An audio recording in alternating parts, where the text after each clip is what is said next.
Tahukah kamu, Danau Rayo memiliki keindahan alam yang begitu memukau. Danau Rayo sendiri memiliki pesona geologi yang salah satunya merupakan keajaiban alam yang patut kita jaga. Melalui video ini, kita bisa melihat keindahan Danau Rayo. Danau Rayo dipercaya terbentuk akibat tumbukan meteor jutaan tahun yang lalu.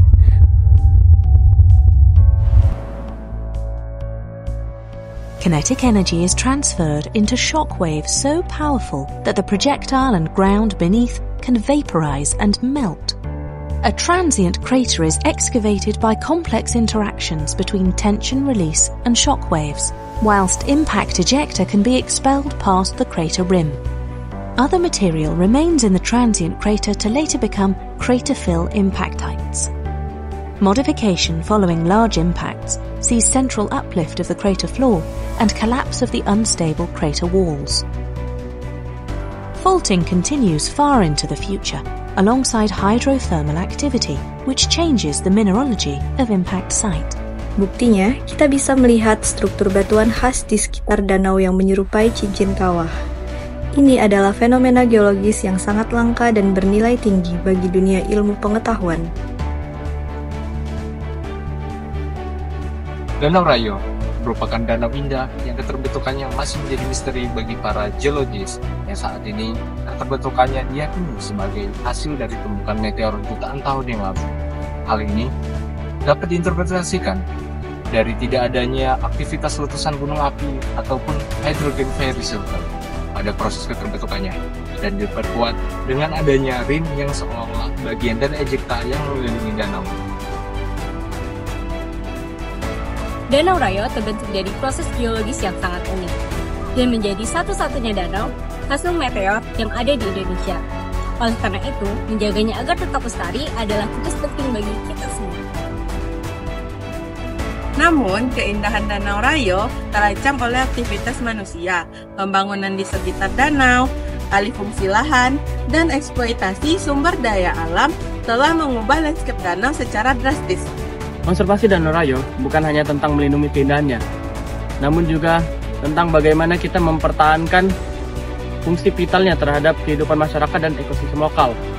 Langkah-langkah pelestarian ini harus segera diambil, seperti menjaga kebersihan, kemudian mencegah penebangan hutan liar, dan kita harus segera melakukan rehabilitasi hutan di kawasan sekitar konservasi Danau Rayo ini.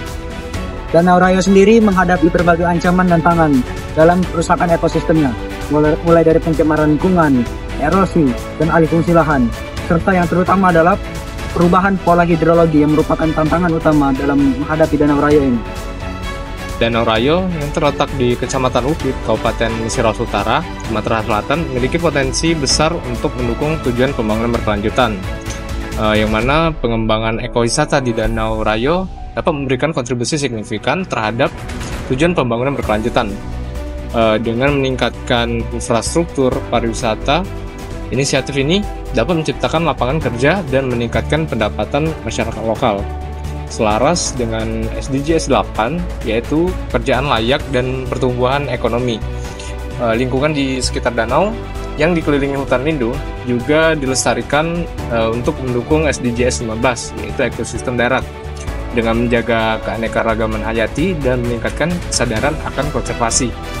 Selain itu, Danau Rayo juga berfungsi sebagai lokasi pendidikan lingkungan, dapat memberikan wawasan pada pengunjung tentang ekosistem dan dampak aktivitas manusia, sesuai dengan SDGs 4, yaitu pendidikan berkualitas. Dengan demikian, Danau Rayo menjadi contoh integrasi ekonomi, sosial, dan lingkungan yang berkelanjutan. Demi masa depan ekosistem ini, kita harus mengambil langkah nyata untuk menjaga dan melestarikan. Lalu, apa yang bisa kita lakukan? Pertama, pemilihan hutan di sekitar danau harus menjadi prioritas utama. Reboisasi dan penghijauan kembali area yang terdegradasi akan membantu menjaga keseimbangan hidrologi dan mengurangi erosi tanah yang mengancam kejernihan air di Danau Rayo. Selanjutnya, pengelolaan limbah dan aktivitas manusia di sekitar danau harus ditingkatkan. Peraturan ketat mengenai pembuangan sampah dan limbah industri harus ditegakkan untuk mencegah pencemaran air. Masyarakat setempat dapat diajak berperan aktif dalam pengelolaan sampah dengan program pendidikan pendidikan lingkungan, dan sistem pengelolaan limbah terpadu. Terakhir, kampanye sadar lingkungan melalui pariwisata berkelanjutan harus diimplementasikan. Wisatawan dapat menikmati keindahan Danau Rayo tanpa merusaknya dengan membatasi jumlah pengunjung, menyediakan jalur-jalur ekoturisme, serta memberlakukan aturan ketat tentang kebersihan dan konservasi. Danau Rayo adalah milik kita bersama. Mari kita jaga keindahannya untuk generasi yang akan mendatang.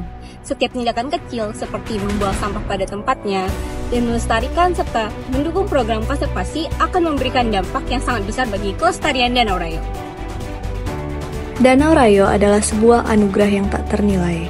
Dengan menjaga kelestariannya, kita tidak hanya melindungi keindahan alam, tetapi juga memastikan keberlangsungan hidup berbagai spesies dan kesejahteraan masyarakat serta warisan geologi yang tak ternilai harganya. Ingat, konservasi bukan tugas segelintir orang, tetapi tanggung jawab kita semua. Bersama, kita bisa memastikan bahwa Danau Rayo akan terus menjadi cerminan keindahan alam yang tak ternilai. Saatnya bertindak, saatnya kita menjadi bagian dari solusi. Mari kita lestarikan Danau Rayo untuk hari ini, esok, dan selamanya.